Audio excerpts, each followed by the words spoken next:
నమస్కారం. మన తెలుగు మన దేవుళ్ళు ప్రేక్షకులకు స్వాగతం. శనివారం అంటే భయం వద్దు, భక్తి పెంచుకోండి. శని దేవుడు స్వయంగా హనుమంతుడికి ఒక రహస్య వరం ఇచ్చాడని మీకు తెలుసా? ఆ వరం ఏంటో, అది మీ కష్టాలను ఎలా తీరుస్తుందో ఈ చిన్న వీడియోలో చూద్దాం. రావణాసురుడు నవగ్రహాలను బంధించినప్పుడు శని దేవుడు లంకలో ఇనుప సంకెళ్లతో నలిగిపోయాడు. హనుమంతుడు లంకకు వెళ్ళినప్పుడు ఆయన్ని చూసి చలించిపోయాడు. తన అపారమైన బలంతో ఆ ఇనుప గొలుసులను తెంచి శని దేవుడిని రావణుడి బంధనాల నుండి విముక్తి చేశాడు మన వాయుపుత్రుడు. విముక్తి పొందిన శని దేవుడు హనుమంతుడికి కృతజ్ఞతగా ఒక మాట ఇచ్చాడు. స్వామి, ఎవరైతే నిన్ను పూజిస్తారో వారి జోలికి నేను రాను.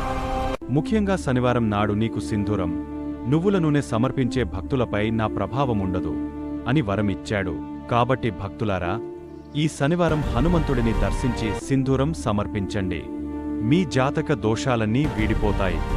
ఇలాంటి మరిన్ని ఆధ్యాత్మిక విషయాల కోసం తెలుగు మన దేవుళ్ళు ఛానల్ని ఇప్పుడే సబ్స్క్రైబ్ చేసుకోండి.